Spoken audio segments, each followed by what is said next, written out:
Olá, o Senado Federal aprovou o projeto de lei que reduz o período de carência para que as donas de casa usufruam da aposentadoria, o benefício da aposentadoria. Quem conversa conosco sobre esse assunto é a senadora Vanessa Graziotin, ela que é autora dessa proposição. Senadora, obrigada pela sua presença. Obrigada. Mais uma conquista para as mulheres, tema bom para esse mês de março, onde a gente comemora o Dia Internacional da Mulher, né? É verdade, a gente conseguiu aprovar já, de forma conclusiva no Senado, o projeto que prevê uma multa pesada para as empresas que pagarem salários diferenciados, homens e mulheres, né? É uma conquista enorme. E hoje, na Comissão de Assuntos Sociais, aprovamos vários que dizem respeito à mulher, a reparação de mama das mulheres portadoras de deficiência, para ter prioridade máxima, não é? E esse projeto que modifica já a lei que garante a aposentadoria para a dona de casa. Porque uma das grandes reivindicações nossa, das mulheres, é exatamente o reconhecimento do trabalho doméstico. Porque muita gente diz o seguinte: ela só é dona de casa, então ela não tem emprego. Pior ainda, ela tem emprego, porque ela cuida da casa, ela cuida da família, ela cuida dos filhos e não recebe nada por isso, não é? E enquanto ela está cuidando do filho, ela está prestando um serviço ao Estado, porque é a creche que o menino ou a menina não está, é na escola de tempo integral que a criança não está e que a mãe está em casa cuidando, não é? Então, ela é uma trabalhadora, entretanto, não era reconhecida. Muitas vezes até nem carece de transporte escolar. Nada, pois é. Aí nós lutamos durante muitos anos e conseguimos aprovar ano passado, em 2011, uma lei que iguala a situação da dona de casa às microempreendedoras individuais, ou seja, com uma contribuição de 5% do salário mínimo, ou seja, R$30 e pouquinho, ela terá não apenas o acesso à aposentadoria, mas ela terá toda a proteção que o mercado de trabalho formal garante a todos os trabalhadores e trabalhadoras brasileiras, aqueles que têm carteira assinada. Ou seja, se a dona de casa, mãe, engravidar, ela vai ter direito à licença maternidade e receber por isso. Se ela ficar doente, ela vai ter direito ao auxílio-doença. Você não tem ideia, né? As pessoas não têm ideia da importância que isso é, o amparo social. Porque imagina, uma mãe de 3 filhos, quando tem um quarto e é de uma família humilde, ela não tem dinheiro para pagar alguém para ajudá-la. Então, ela é obrigada, ela não tem direito nem a um resguardo. Ela sai do hospital e já vai fazer a mamadeira de 1 ano, de 2 anos de idade, e vai dar o mamar para o recém-nascido, sem falar de lavar a fralda, limpar a casa e tudo mais, não é? Entretanto, nós já apresentamos alguns projetos, eu apresentei um que já modifica essa lei, porque a lei prevê uma contribuição de 15 anos, 180 meses, para usufruir o direito da aposentadoria. Se permanecer isso, muitas das mulheres donas de casa, que já estão em idade mais avançada... No fim da carreira de dona de casa, carreira, porque acaba sendo uma carreira. Porque é uma carreira. Eu lembro, quando eu era menina, tinha que preencher os papéis da escola. A função do pai, eu colocava, a função da mãe. Aí uma vez eu perguntei, mãe, qual é a sua função? Ela dizia dolar. Então a gente escrevia dolar, não é? E, enfim, assim a maioria das famílias é assim também, não é? Então essas de mais idade, em fim de carreira, elas não teriam condições de acessar a aposentadoria. E eu acho que isso é uma injustiça muito grande. Portanto, nós aprovamos por unanimidade, não é, o projeto de lei que será encaminhado à Câmara. Senadora, a valorização... Reduzindo para 60 meses, 5 anos. Né? A valorização do papel da mulher na sociedade é importante. A gente entrevistou no programa Argumento, nesses primeiros dias de março, a senadora Ana Rita, que está trabalhando como relatora na comissão parlamentar mista que investiga a violência contra a mulher. Os dados são assustadores, da gente pensar que ainda, já no século XXI, a gente ainda tem números espantosos de assassinato de mulheres, na maioria ligados à questão passional, não é isso? É verdade. A maior parte dos agressores são pessoas que têm ligação de afeto, têm laços afetivos e familiares com a agredida. Ou são os companheiros, os maridos, os namorados, ou os pais, os padrastos, não é? É por isso que o Brasil tem a Lei Maria da Penha.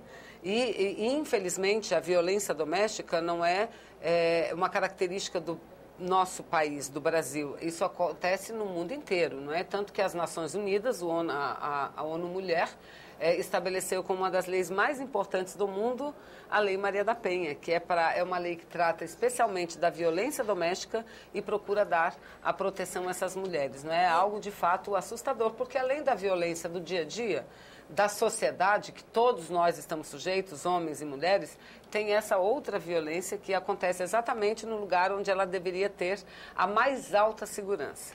E aí a formulação de leis como essa, que valoriza o papel da mulher, ou mesmo as outras que a senhora citava no início da nossa entrevista, a senhora acha que elas têm um papel, vamos dizer, educativos na nossa sociedade? Não, ele tem um papel educativo e tem um papel mesmo de acabar com a discriminação, de estabelecer, né? É claro, consolidar. Porque tudo é educativo. Eu costumo dizer que o problema da discriminação de gênero no Brasil e no mundo não é tanto um problema legal, é muito mais um problema cultural. O que não significa dizer que a legislação é perfeita, está pronta e acabada, não, mesmo porque a sociedade ela é dinâmica, a sociedade muda. E como com as mudanças tem que mudar a lei também. A Lei Maria da Penha tão valorizada e, no entanto, as estatísticas brasileiras, quer dizer, a gente imagina que no início do século XXI, discriminação contra a mulher seja a questão do salário, equiparação salarial. Essa é não uma é? questão, é uma não, questão. Mas que a gente não tivesse mexendo com temas tão truculentos, vamos dizer, uma violência exatamente. tão... Uma mulher sofre violência porque é mulher, o homem ainda vê a mulher como um ser submisso a ele, casou, ele confunde muito o casamento, não todos, né, com a propriedade.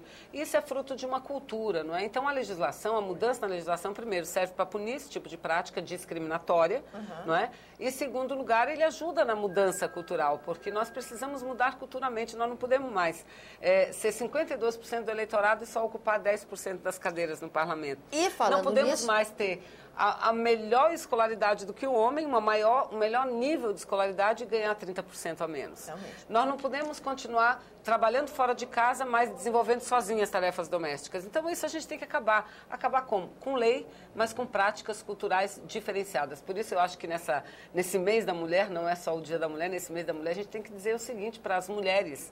Não é só para os homens, não. Primeiro, nós não lutamos para ocupar o espaço do homem. Nós lutamos para dividir o espaço ao lado do homem. Nós queremos estar ao lado dos homens, porque só assim se constrói uma sociedade democrática. Mas nós temos que começar a mudar nossos procedimentos.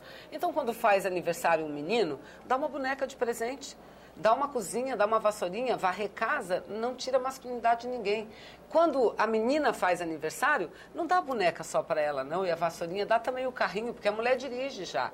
Dá um avião, já tem muita mulher piloto por aí. É um kit de ferramenta. Não é? É um kit de ferramenta, é isso que nós precisamos fazer, porque a mulher está fora de casa, mas ainda ela é obrigada a fazer tudo sozinha dentro de casa, porque o homem diz, não, essa é uma tarefa doméstica. E no ambiente político, qual é o conselho da senhora... Não, no ambiente político tem sido uma luta dura, árdua, porque teoricamente todos os nossos companheiros parlamentares concordam com a nossa luta, mas na hora de aprovar a lei que tem que ser aprovada, aí a coisa já muda de história, já né, de figura. A ficar sintomático. Por exemplo, o Brasil, nós temos uma lei de cota, né, 30% das candidaturas tem que ser de um gênero diferenciado, ou seja, 30% no mínimo de mulheres, mas de candidatas. Não diz nada que a gente tem que receber fundo partidário, nada. Então, não adianta estar lá 30%, muitas vezes só para cumprir proforme o que determina a lei, se as direções partidárias não dão espaço às mulheres. Então, como que outros países que viviam o mesmo dilema que nós vivemos ainda hoje mudaram, estão mudando a realidade, mudando ao ponto das mulheres já ocupar 25%, 30%, 40% das cadeiras do parlamento, mudando como? Fazendo revezamento, ou seja, nas candidaturas com lista, um candidato homem, outro mulher. Um homem, outra mulher, ou então 2 homens, uma mulher, 2 homens, uma mulher. Se fosse assim, 2-1 já elevaria a nossa participação de 10%, 10, 11, que é a média nacional, para 25% numa única eleição. Então é isso que a gente precisa fazer, enquanto a sociedade e os homens ainda dominarem partidos políticos, a maior parte do poder, a gente precisa ainda dessas leis de discriminação, mas uma discriminação positiva, cujo objetivo é exatamente acabar com a própria discriminação. Senadora, quero aproveitar os últimos segundos da nossa entrevista para a senhora dar em primeira mão a novidade sobre a premiação, o Prêmio Berta Lutz. O Senado Federal instituiu há alguns anos, por propositura da senadora, então senadora Célia Cessarenko, o Prêmio Berta Lutz, né? E que a gente reconhece a cada ano 5 mulheres que prestaram ou prestam relevantes serviços para a sociedade brasileira, na luta das mulheres e na luta pela democracia. Esse ano eu penso que vai ser uma sessão muito concorrida, porque entre as agraciadas está a presidenta Dilma, que já confirmou presença, né? Então ela virá conosco no dia 13, cai numa terça-feira, 10 horas da manhã, numa sessão solene do Congresso Nacional, para receber o prêmio Berta Lutz e comemorar o Dia Internacional das Mulheres com as parlamentares e todas as nossas convidadas, parlamentares, senadoras e deputadas também, porque será uma sessão do Congresso Nacional. Receberá o prêmio também a ex-senadora Eunice Miquiles, que foi a primeira senadora do Brasil a ocupar uma cadeira aqui do Senado, Maria Prestes, esposa de Luiz Carlos Prestes, uma baiana, uma acriana, enfim. Vai ser uma sessão especial. Muito bonita. Eu espero que nessa sessão a gente traga mais novidades também. Aí a senhora volta e conta para nós, se possível em primeira mão. Verdade. Senadora, obrigada pela sua presença. A você que nos acompanha, obrigada pela atenção. Eu sou Tânia Horman, esse é o programa Argumento. E se você quiser entrar em contato conosco, 0800 61 2211, ligação gratuita, ou www.senado.gov.br/TV.